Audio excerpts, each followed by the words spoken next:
With the NBA season around the corner, many teams are getting ready to compete. There are top teams in the league such as the Warriors, Rockets, Lakers, and Celtics who are expected to do good. Every year there are a few teams that take a big step forward from the previous season and outperform their expectations. These teams are called the sleepers, and sometimes they can end up getting a top seed in the East or West.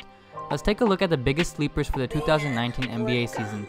What's up YouTube, it's your boy SD back with another video, and let's get into it. Number 5. The Milwaukee Bucks. Last year, the Milwaukee Bucks finished the season 44-38 with the 7th seed in the East. Giannis took a big step last year, developing to a star in the NBA. They ended up losing last year in the playoffs in 7 to an injury-depleted Boston Celtics. This offseason, they were able to add Brook Lopez, a center that could fill their biggest need, a big man.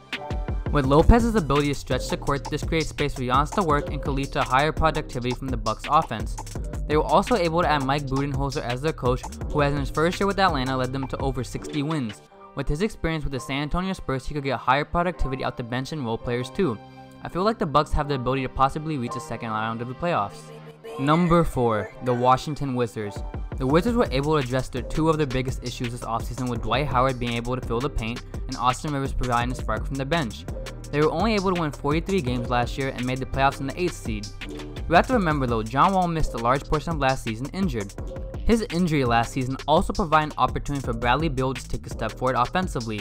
With them finally being fully healthy and with their new additions, they can definitely improve their record. On top of that, they're in a division with the Hawks, Heat, Hornets, and Magic, so they won't be too challenged in division play.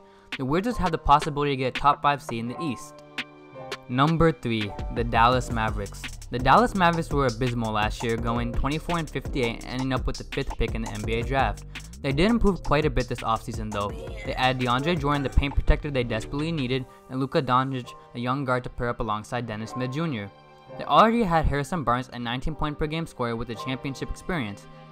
With those moves, their team already has a solid starting lineup. Don't be surprised if they end up around the 8th seed knocking on the playoffs doors this year. Number 2. The Indiana Pacers. The Indiana Pacers finished last season with 48 wins and the 5th seed in the NBA playoffs. They took the Eastern Conference champions Cleveland Cavaliers to 7 games and was up twice in the series. With Victor Oladipo having a huge work ethic and his trainer claiming he is a mini LeBron, it seems as they can make another big step forward in development. Also, they brought in Tyreke Evans, a 19.55 player who can take the playmaking and scoring responsibilities off of Oladipo. They also addressed their weakness in 3-point shooting, in which they ranked 25th in 3 points made last season by bringing in Doug McDermott. Also, Tyreke can shoot too, hitting 2.2 threes per game last year. They can definitely make some noise and win over 50 games. Number 1. The Denver Nuggets. The Denver Nuggets barely missed the playoffs last year with 46 wins. With the addition of Isaiah Thomas, they got a former All-Star for a great price. Thomas could possibly explode and return back to his old form for this upcoming season. They were also able to keep their young core of Jokic, Murray, and Barton together, who collectively are improving each season. Next, they were also able to draft Michael Porter Jr., who could be one of the biggest draft steals of all time if he is able to return to his old self. Without Porter Jr., this young core with Millsap and Thomas could sneak into the playoffs and win over 51-52 games. If they get the luxury of Porter coming back, they could possibly get a double-digit scorer and propel themselves to borderline contenders.